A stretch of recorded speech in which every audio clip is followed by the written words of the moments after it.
Hello guys, ayan kakain na po tayo. Yan guys, kakain tayo.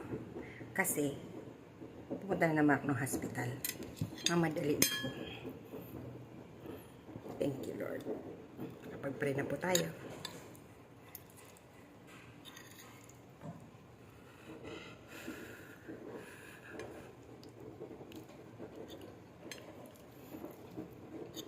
Actually, umalis mga amo ko. Alas 11. Sabi, isama na raw ako sa hospital. Pupunta na lang ako. Kaya habang andito pa sila, naghihiwa na ako ng ampalaya. Diba? Okay lang naman sa kanila. Walang problema. Pagdating sa pagkain. Medyo matigas pa yung ampalaya ko. Maliit na nga yung manipis na nga yung pagka-slice ko para madaling maluto.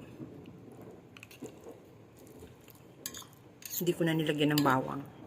Sibuyas na lang, kamatis. Then yung the minced pork. Then, duguran ko ng patit.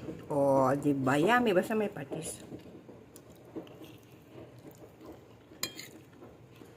Masarap sana nito. Merong pritong galunggong.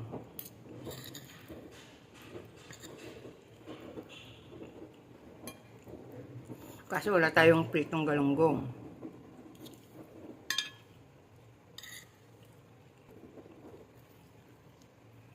Kain pa mo. Pag sa hospital kasi hindi ako nakain. Actually sinasabihan ako ng amo ko bumili ng pagkain. Doon kasi sa hospital meron din naman silang kantin, di ba? Ako nga. Yung pumupunta ako ng hospital, pagdating ng gabi, pagod na pagod ako. Talagang tulog agad ako. Napansin ko yun. Tuwing pupunta ako ng hospital pagdating ng gabi, ay, hikab na ako ng hikab niyan. Kagaya kagabi. Nung nakaraang gabi, dahil siguro, merong ano doon, sa katabi ni Lola. Iyak ng iyak, bata pa, may cancer. Iyak ng iyak, pati yung nanay, umiiyak, sumisigaw yung bata. Kang sumisigaw, syempre, nanay din ako, ramdam ko yung ano nung ina. Kaya nung pagdating ko dito, alas 8 pa lang nakatulog na ako. Mga alauna gising ako. Ginawa ko, nag-live ako, nag-screencast live. Kahapon naman, kagabi, nag-i-edit ako. Nakatulugan ko na. Nagising na naman ako ng siguro alas 3. Pag maaga ako nakatulog, maaga din ako nagigising. Ganun yun. Parang yung bad energy sa hospital nakukuha ko, kaya hinang-hina ako pag uwi ako dito.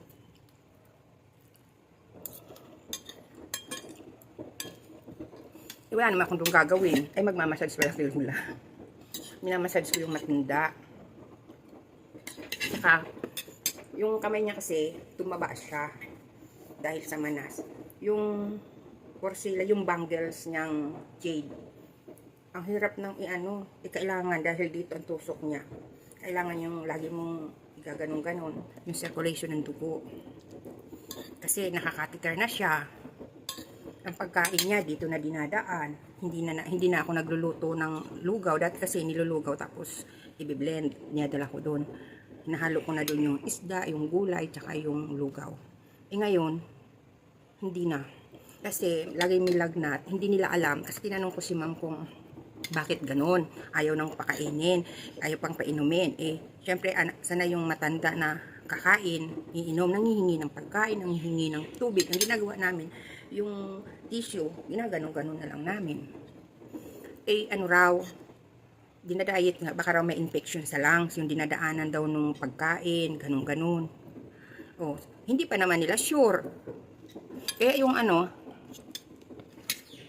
pagkain niya, diretso sa ugat. Kawawa naman. Ayoko nang ganun katanda, ang hirap. Kawawa may mga taong mag-aalaga sa'yo. Kawawa pa ang finances, diba? Sige guys, bye-bye.